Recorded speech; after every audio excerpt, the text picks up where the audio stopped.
You know, this is the second time I'm meeting Her Excellency face to face. Last time we were again in this field, we were doing prayers, and indeed, Mama, I think you mean well with the boy child. The boy child when he's a small boy until when he's even at 90. Happy birthday, Baba. And we wish that you can see your 100th birthday. How I wish leo hii, unajua nikiketi hapa naona kwamba mama, kuna roho chafu ambao lazima tuiombee. Na nitaomba kwa sababu kuna watu wa Mungu hapa ambao wako na uwezo mkubwa katika kiroho. Roho chafu ambayo hiko katika KISII County. Mimi ningeomba kwamba utakapoomba, Baba, utakapoomba uiombee kwamba roho chafu ipate kuondoka. I wish tungekuwa katika mikutano yote ya kisiasa, ya kikanisa, ikuwe vile ilivyo sasa hivi.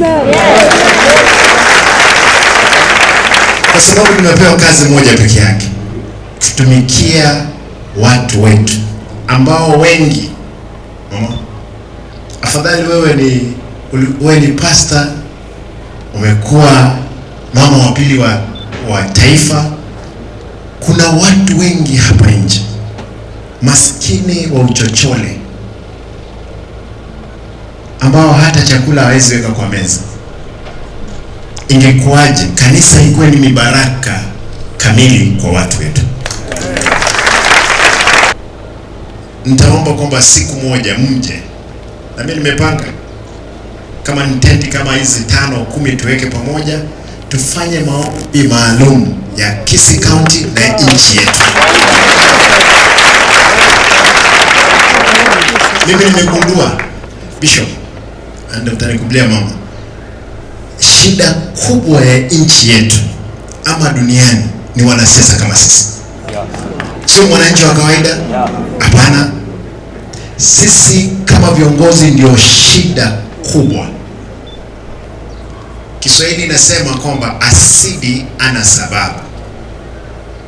Asidi ni mtu akona roho chafu tu. Eti kwa sababu ni bibi ya deputy president anamchukia tu bila sababu. Hiyo tu limemfanya kuharibika roho.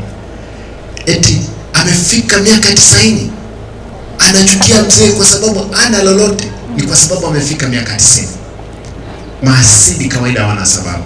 Tuiombee nchi yetu. Na kaunti yangu naomba kwamba tafadhali tunapoenda mbele, mama, wacha niseme hili liwe la mwisho.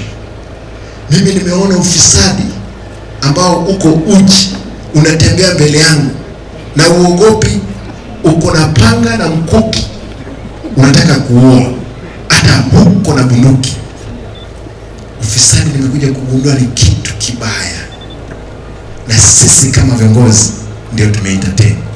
Nyinyi, wewe kama mama na viongozi mko hapa katika kidini, lazima tuiombee kaunti yetu na vile vile katika nchi yetu. Amen.